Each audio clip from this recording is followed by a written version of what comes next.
Good evening, good afternoon, depending from where you are watching from and the particular time you're watching this particular video. So basically what I want to talk about in this video, I want to talk about my engineering journey as well as founder of Hero Control Systems. So just hold on, I think I've got a feedback. Let me just answer that.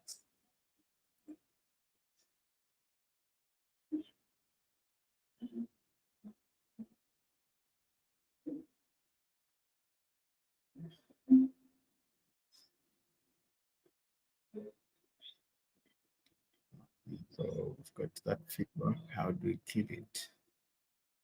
How do we clear that feedback?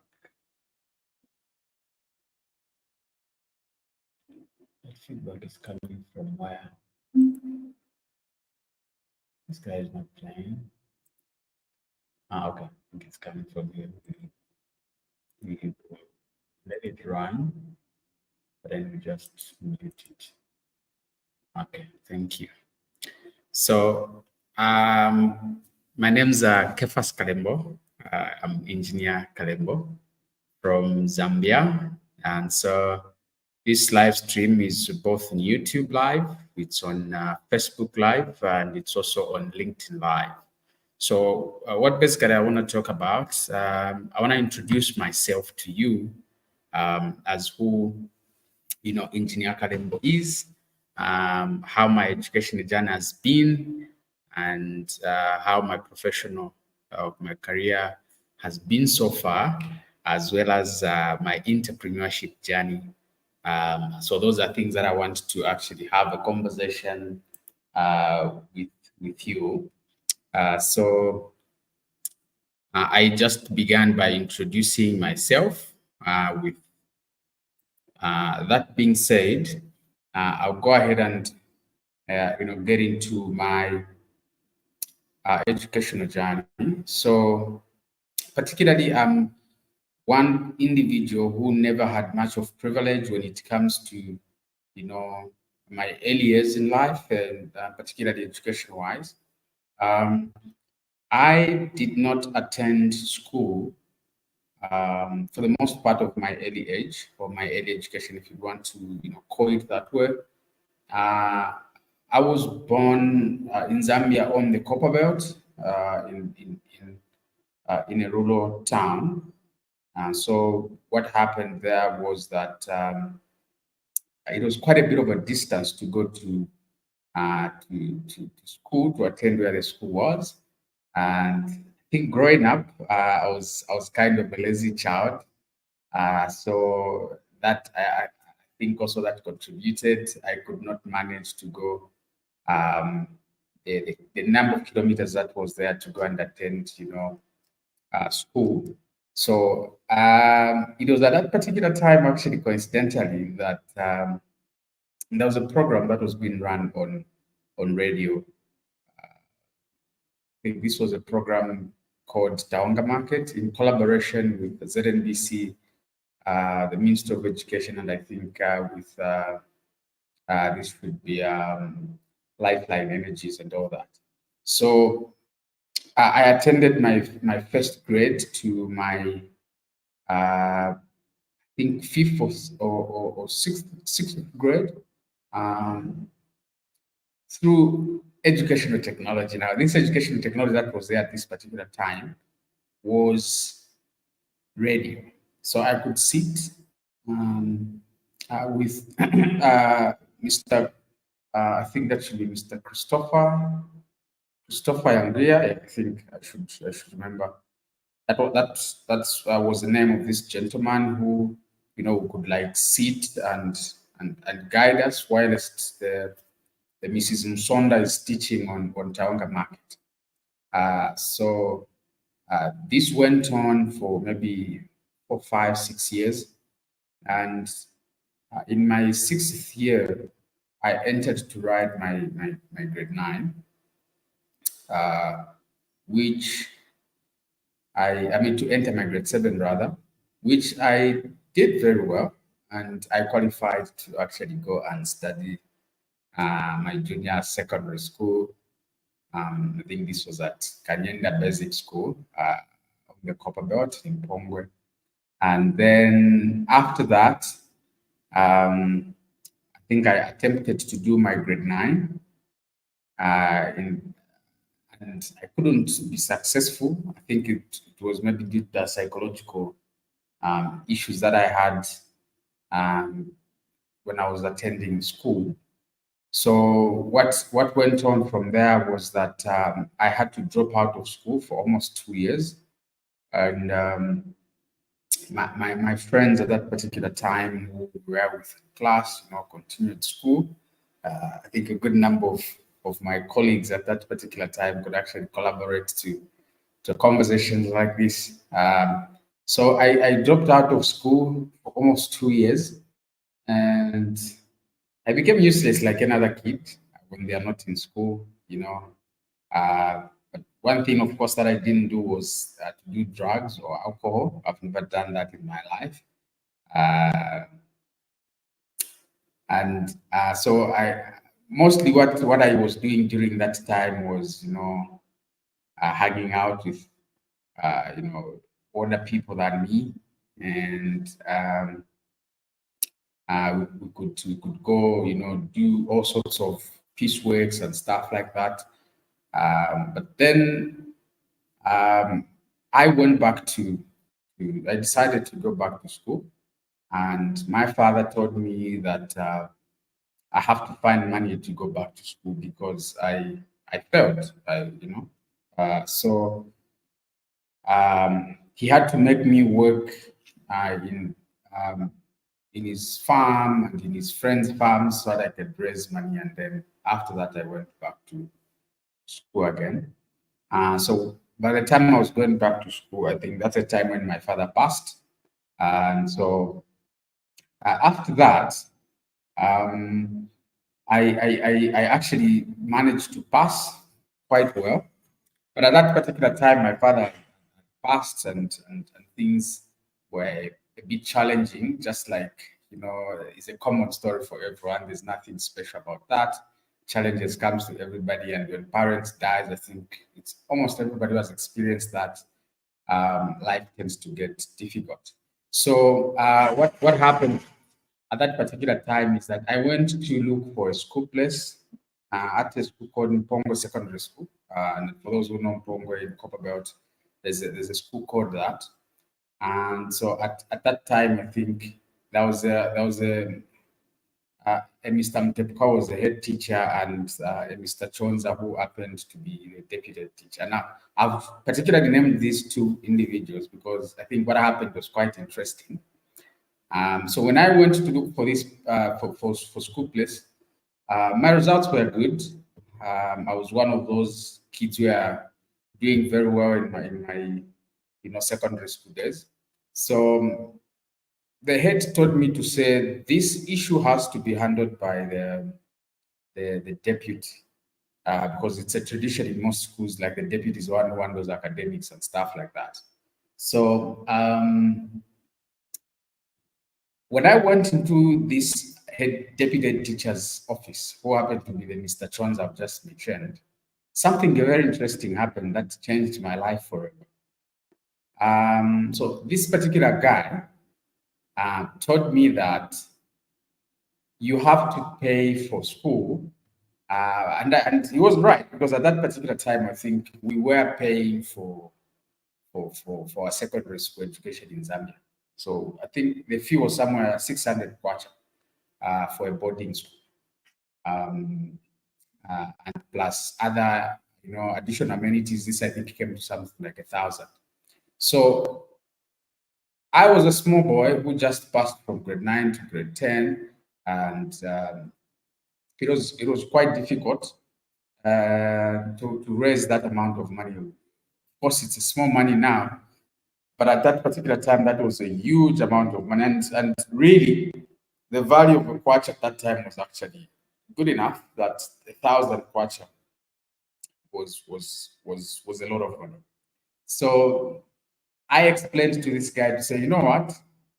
I really need to be in school. I actually derailed off my educational journey for a while. I just actually managed to, pass this exam and put myself together so that I can get back on track with my education and things like that. So it will be great if you can really allow me to just attend my school and see what I can do with all this, so that I can make something out of my life. I tried to explain myself in that manner, and then Mr. Troza was just straight say like, "Hey man, you know what? I know your father passed on, and probably if you didn't know, I actually knew him. When I was purchasing my land, he was actually someone who even helped me and all that. But this is my job, okay? And it requires that you have to pay. We don't have a fund at school that should probably cater for your school fees, and you just need to pay. So I tried to, play that victim, and complain to this guy in the office. I literally knelt down, literally knelt down. Um, but this particular guy, I think I've not shared this story with much people. This particular uh, guy of a deputy head teacher actually refused. Okay, and he quoted a scripture in the Bible which said, "Let the dead bury themselves," or "Let the dead worry about and stuff." That's something similar to that. Okay, um, and that changed how I see life from that particular. At that time, I hated this particular man so much, um, and I can't hide it. But now that I've grown and all that, I think I've come to just forgive him and move on with life. Uh, so this changed my life in some way and in the way I think. One big thing that it did to me was to change, that victim mentality that we tend to have when you're down and all that. I think from that particular moment, I've never exhibited something like that throughout my entire life. So after I moved on from there, that didn't work. I went to I went to a nearby school called Pongo Day Secondary School. And at this particular school, what happened was that I found this school was just, being commissioned. And I spoke to Mr. Tembo, who happened to be the deputy head teacher at that particular school, in the similar manner as it happened to that the other school where I just came from. So this Mr. Tembo told me, say, "No, we are just starting the school and the results looks very good. We could want to have you here." Uh, but I told him to say I might not manage to pay and all that. But at this time, I knew to say if I push it, maybe things will not work. So I changed my strategy a little bit to say, can I be able to work at school, maybe in the production unit and something like that, so that at least I can be able to find my way in school? And then he asked me, how much do I have at that particular time? I told him I only have a 50 kwacha, which I'm supposed to buy school uniform and things like that. So he then tells me to say, "Oh, okay. Yeah, you don't have to be out of school. You need to be in school. But you still need to find a way on how you can pay this money. Find someone who can pay for you. Go to CHAS." So CHAS was like Churches Health Association of Zambia, yeah, something like that. They were sponsoring people with school and all that stuff. But he also told me to say, you know what, you could also find where you can just do piece work, because this here we don't pay as much as where you're coming from. Here we pay something like 250 kwacha. So for the whole year, you probably just need something like a 750 and you're good. So you can find a piece work where you can do some work and you'll be able to pay. But one thing for sure is that I'll still allow you to be in school. Just figure out how you're gonna pay this. So this um, guy allowed me to be in school, but he also emphasized the the issue of hard work. So I'm supposed to go and you know work and be able to pay this money to keep myself in school. So what I did from that particular moment is that I started selling phones. And how I started selling phones is that I had a little Sony Ericsson phone, which I bought from the money that my mother gave me to be doing business for her. And I mismanaged some of the funds in that business. And so what actually happened was that some people did not pay me the money who I actually credited, the Salaula. Salaula is like used clothes. So you buy used clothes and then you go to resell. So my mother could buy these used clothes and then I take into the farms to go and sell. And actually from that particular business, I fell off of the bicycle as I was carrying, I think, 2 or 3 bags of 50 kg bags of maize on a bicycle. I think I should have been 16 or 15 years old. I fell off the bicycle and I have had an injury on my other side of my rib,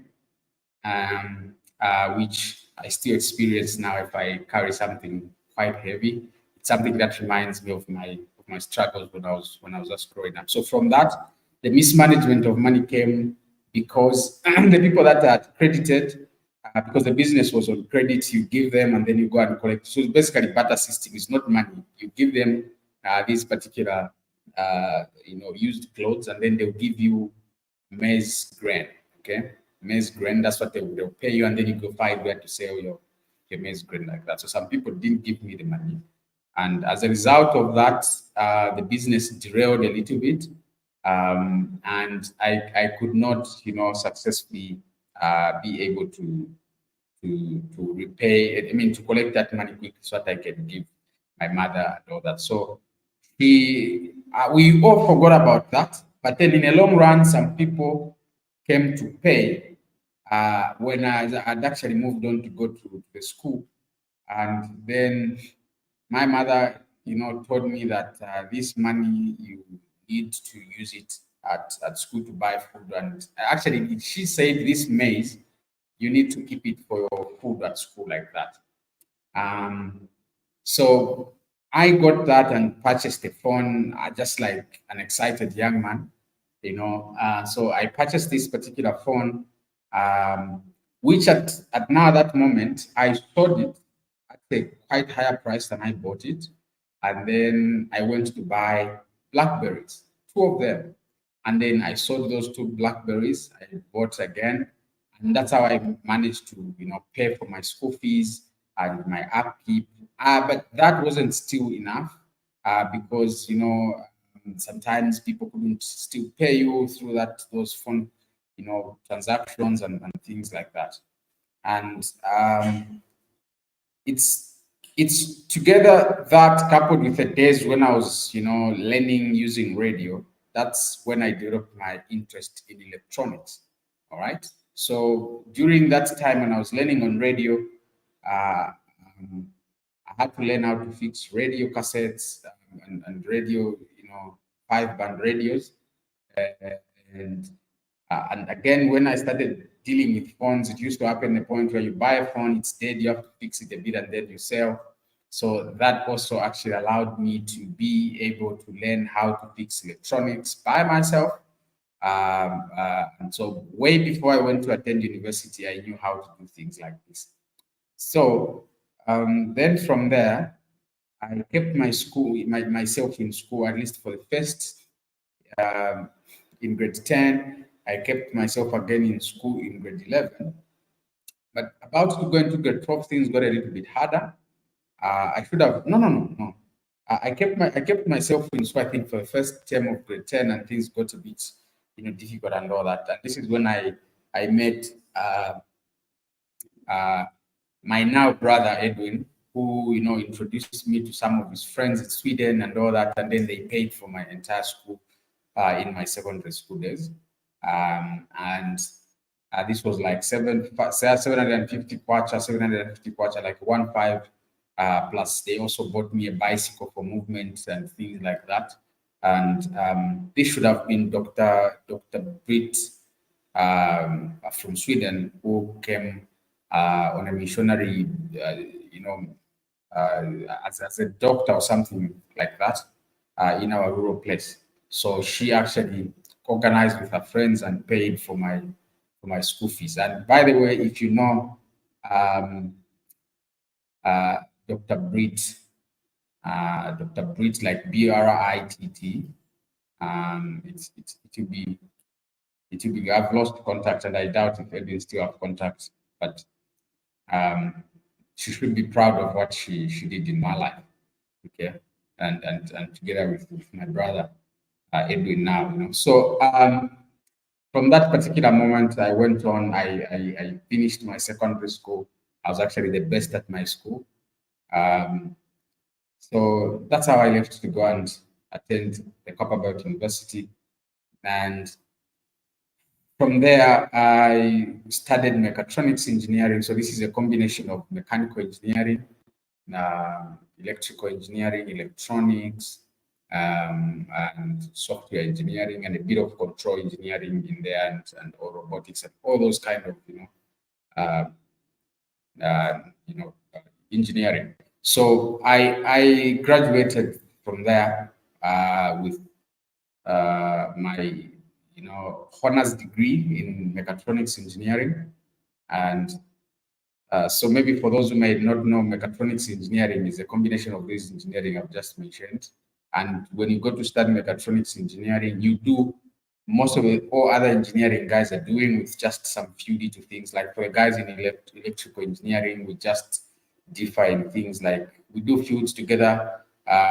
We don't probably do no, we don't do fields and the machines and power systems. So those are some of the main things that we don't do. But most of the basics we do together, maybe up to fourth year. Then we have still same courses, and then we get to go into our fifth year like that. And similarly, the guys in mechanical engineering also will share courses like that. So that's what mechatronics is. It's quite diverse, and you get to be exposed to various different engineering disciplines like that. So after I left Copperbelt University, I finished my school. Working under Mr. Mgala, I taught a class at CBU for almost 1 year. And I taught a class in um, microprocessors and embedded systems to third year students for almost a year. And then after that, I left Copperbelt and moved to Lusaka, started working in a software company. And there, I, with my passion of building electronics and so building software and learning a lot about cloud technology, IoT, AI, before it was even popular to most people now in the 2020s, 2019, 2018, we used to do AI.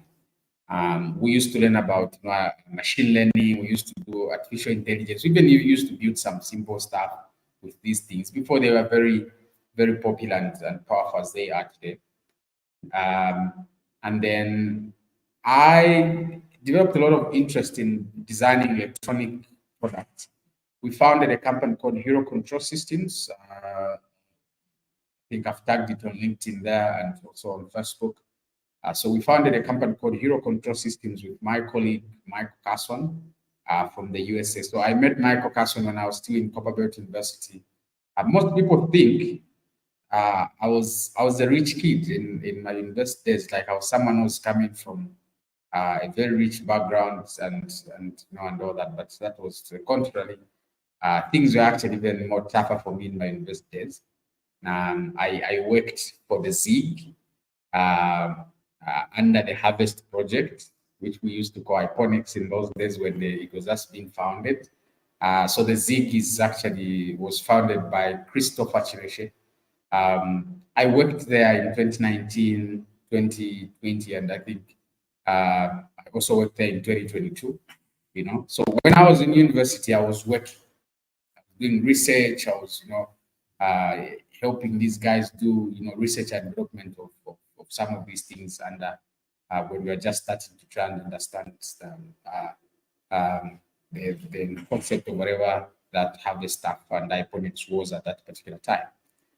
So I met Mike due to my challenges in my life like that. So he's a guy who came to my aid together with a principal engineer at Utah State University, Bryce Esterman, and also these people have become part of my support system through my challenges and things like that. They help me throughout. They support me emotionally. They support me business wise. They support me you know in most of these things that I've been doing in my life. So I think I'm a product of hands of people, and I think for those people who have been close to me, they realize that I'm quite compassionate about helping people, and I'm not the guy who do things for money. All right, usually those are just byproduct, uh, especially if they are non-business deals like that. I'm a guy who is interested to go all the way to ensure that someone is safe and happy like that. And even in my business collaboration with individuals and all that, I offer services beyond what people are paying for. In most of the cases, this could be consultation. It could be so. It's because I realize that I've grown up through people's hands like that. So I'm trying to let you know into my life as an individual, because some of you just get to know me with ZStudy and stuff like that. It's important that you understand that I'm actually a human being. I've had challenges like most of you, and even when you're supporting me, you're supporting a dream of a young man coming from nothing, trying to make it in life and all that. I'm one particular person who comes from a background where I have to introduce my name properly whenever I'm meeting people like that. I never have that opportunity of saying my father this and all that stuff. I think that has not been my thing, and I've come to terms with that now that I've grown. My colleagues like saying that being an orphan ends at the age 25. When you're above 25, you're just being lazy or stuff like that. So I think I buy into that idea as well. So after I left my university, I founded a company in 2021 called Hero Control Systems. Now, Hero Control Systems Limited is, incorporated with Patents Office of Accra here in Zambia, and it's equally, registered in the United States of America, in the state of Texas. So what we do at Hero Control Systems, we build products. Okay, we build electronic products. So these electronic products can either be for clients or can be products that we are building ourselves, just to to build our business, to expand our portfolio, and stuff like that. So we build products for ourselves and we build product for clients like that. That's what we do at Hero Control Systems. Now, Hero Control Systems has a subsidiary which we call ZStudy. Now, ZStudy helps schools to adopt modern era digital classroom practices through digital transformation strategies that helps the school to implement, modern ways of teaching, to implement and adopt new technologies that helps them, properly teach in classrooms like that. So that's what we do at ZStudy. Now, I want to dive into a little bit of the things that we do at ZStudy. I was just giving you this entire background so that maybe you can understand who's the guy behind ZStudy, how my life has been to get to a point where I am. So I have come from literally nothing, and I'm just trying to work so hard so that I can get to a point where I could be an example to the young people in this country, that actually we can be able to achieve a lot of things. So it could be great that if you bump into this video, that you could just try and interact with me and with my team at ZStudy, and see what we can do together there. Okay, and see what we can do together there. So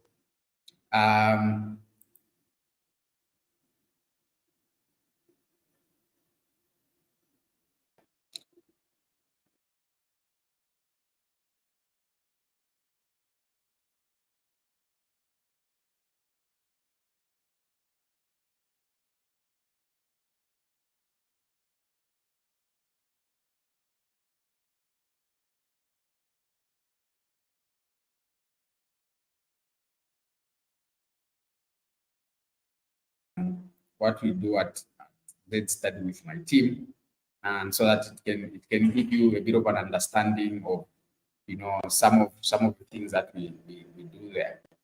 So at ZStudy, we are an educational technology, part of Hero Control System. We focus on building educational technology products that actually allows, implementation of STEM education in school, implementation of, um, adoption of AI as an example. How do a teacher adopt AI into the classroom? Adoption of immersive technologies into a classroom, such as virtual reality, augmented reality, and talking about things like exposing children to coding, programming, designing of electronic products, and also just to put all these together, STEM. So, what we have done in the past is that we have, developed what we are calling, STEM kits. So these are STEM kits that we build at, ZStudy. Okay, I hope I hold it like this, so that you could be able to see properly like that. So what we do at ZStudy is that we build these templates. Now, in some previous videos, I tried to explain properly what these templates are and what they are used for. It could be interesting to you to know that we are, and we stand to be corrected in this sense. We are the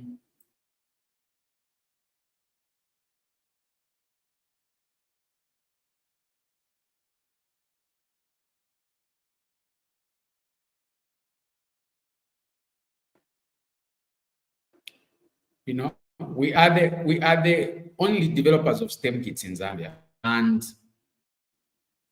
we support schools in adopting this because we can provide training to them. We can provide support. We can provide support to these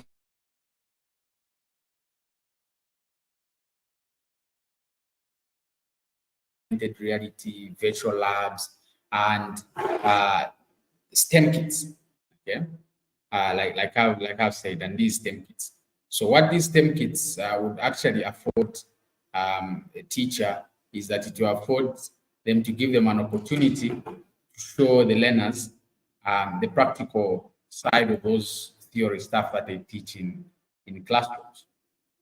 Okay, so these STEM kits come with a book. Okay, so these STEM kits comes with a book. Now these books would allow the teacher to easily understand and also see how they can add this into their own classroom. When it comes to success, there is rarely ever a time when luck comes into play. Hard work, however, always.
So these STEM kits can be used in teaching subjects like mathematics. It can be used in teaching subjects like physics, computer science, in secondary school. But when you go to, tertiary education, this STEM kit can be used in teaching digital electronics. It can be used to teach a course like the one I was teaching at the Copperbelt University as a tutor. These microprocessors and embedded systems. It could be used for teaching courses in computer engineering, in computer science, like for instance computer architecture at undergraduate. It could be used to teach all those things, and it's quite compact. It's quite detailed, and it's quite useful. So these particular STEM kits are just as an example of what Zambian educated engineers could be able to do. It's a symbol of what we can achieve as Zambians, particularly probably if we even came and worked together as a team.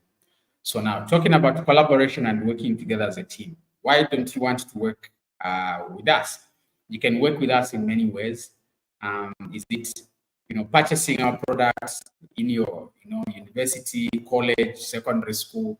You could purchase these, and even when you are teaching learners, emphasizing that this was done by Zambians, it's a whole huge difference than bringing things that are foreign made into the classroom, because it's demoralizing learners thinking that these things can only be done from outside. But if you say this particular product was made here in Zambia, even the way the learners are going to look at this will be different, because they'll feel like, oh, so if this guy who just comes from a simple background like that can make all these things, what about me? So it gives them that opportunity to be able to, get inspired, get motivated to, have that drive to even achieve more than what we could be able to achieve if we are working individually. So I invite you to come and collaborate with us, work with us in any way you feel this, you could tap into this and benefit from it. And so the key thing is that we could all come together and work together on projects like these, promote things like these, and we ensure that we change the narrative of our Zambian, background, and charter a new way into the future that would guide us on things like technology and all that. Because what we should know is that technology is here to stay. So it's the better the area we adopt it, and the better. So thank you so much for watching up to this stage. If you could watch up to this level, it is probably that maybe you are interested in the things that we're doing. So we would want to have a conversation with you so that you can, try and hear more from us. And so I'll put a number just below here so that you could be able to actually reach us and, easily and see what we could do together like that. So you can call the following number if you want to quickly find out something about this. So the number is 0974546632. This is a business number. It's not my personal number, so you can reach out through that number. If you specifically want to speak with me, whoever answer, you can just request for my name, Engineer Kefas Kalembo, and you can be able to speak with you and see what how we can collaborate. And if you're outside Zambia, you can email. If you're outside Zambia, you can email at info.zstudy.co. So if you're outside the country, you can easily reach us through the email, or if you are an organization which supports STEM, you can easily, if you're an organization that supports STEM, you can easily reach us on that particular number that I've just added there, or that particular email that I've added there. So you can reach us through that particular email address or that particular phone number that I've just added there, so that you could be able to learn more about the things that you're doing. So you can reach us through 0974546632, or you can email us at info at zstudy.co. You can email us info at zstudy.co. So we'll be able to get your email from there, and then we can be able to have a conversation, collaborate. Now, why did I take interest in educational technology, or why as a business person have I made it my business to solve educational problems? I'm building these things and showcasing these things to learners. I speak to learners a lot. We collaborate a lot with Dr. Rosia Siatwambo, the proprietor of Great North Road Academy. We do all these things because we want to come and tell a story, and people should come and tell a story of the things that we are doing. Just like I'm telling a story about Tawanga Market. Okay, who knew that I can end up being an engineer today? Okay, from this Tawanga Market, who knew that I can end up being an engineer, or this Tawanga Market can produce STEM education at your school is a game changer.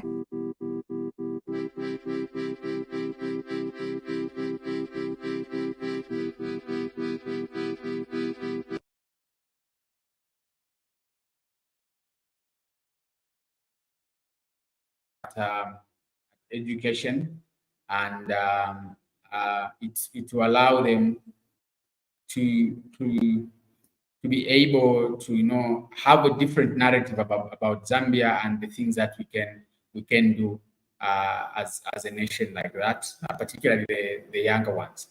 So I'm encouraging you from wherever you're watching, or you may bump into this, please reach out through those numbers, 0974 0974-546. The numbers that are just moving, scrolling on the screen there, so that you could be able to engage with us and see how you can collaborate. You can donate these kits to a school. You can donate these kits into a college or into a training institute like that, so that people can benefit from things like this. Thank you so much, and I'm looking forward to collaborating with you, engaging with you, and seeing what we can achieve together. Thank you once more, and enjoy the rest of your day.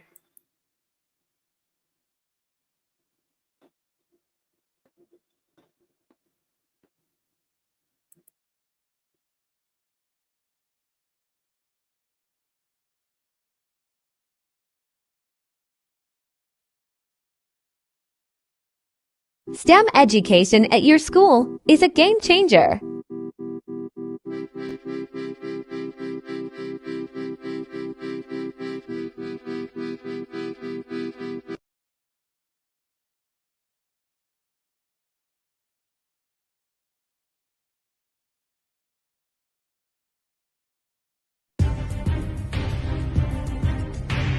When it comes to success, there is rarely ever a time when luck comes into play.